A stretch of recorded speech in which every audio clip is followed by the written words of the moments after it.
Well, Pakistan's second largest city, Lahore, is on edge.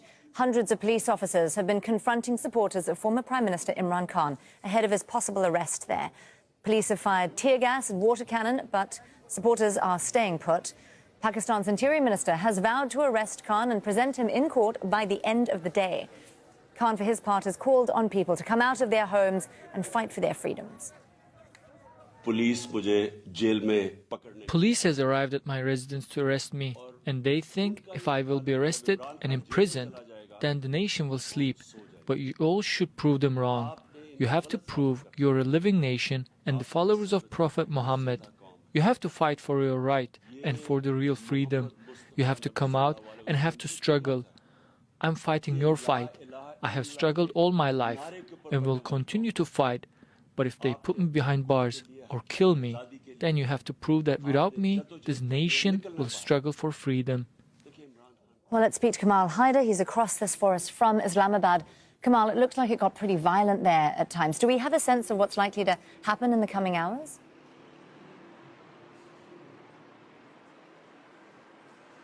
Well, the situation indeed is quite serious. These scuffles between his supporters and the police continue.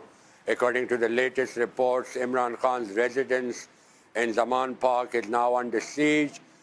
There are protests now erupting across the country.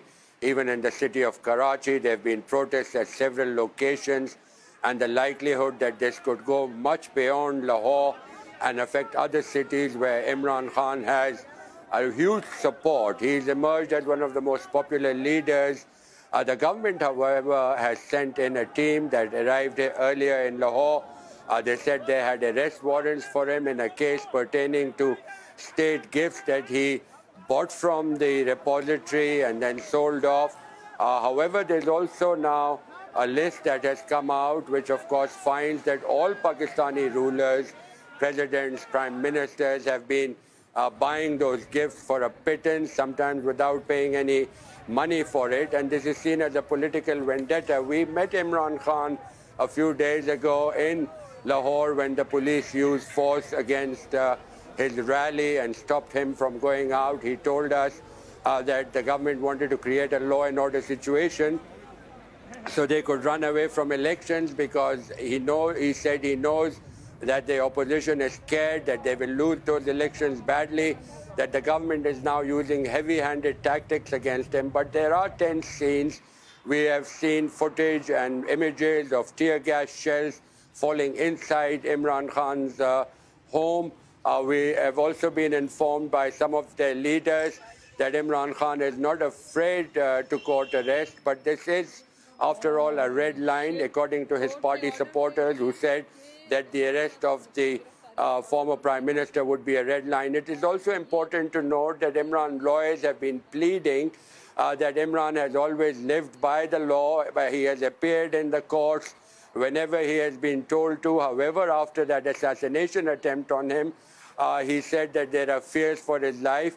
And the person who tried to assassinate him is also given a special concession to appear on video link as far as those cases are concerned because of the imminent threat to his life. However, Imran Khan has been denied that same right.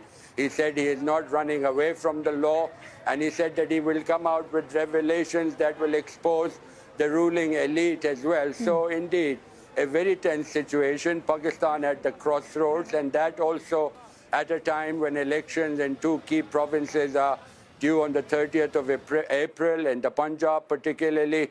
This is one of the most popular provinces in the country, and Imran has swept those by-elections in that province, which shows that the mood of the Punjab, the pulse of the Punjab, the people support Imran Khan as their leader. The government, on the other hand, is saying that they will arrest him. There are fears for his life, and of course the situation is quite serious indeed.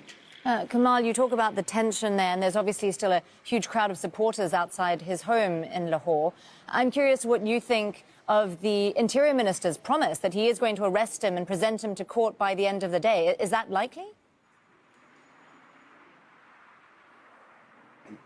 Well, the government has that power. It has the coercive power of the state. This particular Interior Minister is seen as a very controversial figure. He was accused of using brute police force against a religious cleric, Tahir al-Qadri in Lahore, in which 14 of his supporters were killed, 70 were wounded by police bullets.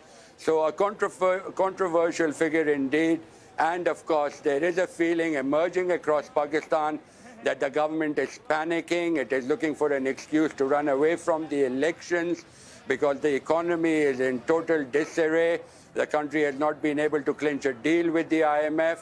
Inflation is at an all-time high. And this is, after all, a government that came into power accusing Imran Khan of inflation. But since then, the prices of essential commodities have skyrocketed, and Imran's popularity has he's become even more popular because of the failures of this ruling coalition, which is an assortment of about a dozen parties. Kamal Haider there across all of that for us from Islamabad. It's a situation we'll continue watching closely. Thank you so much, Kamal.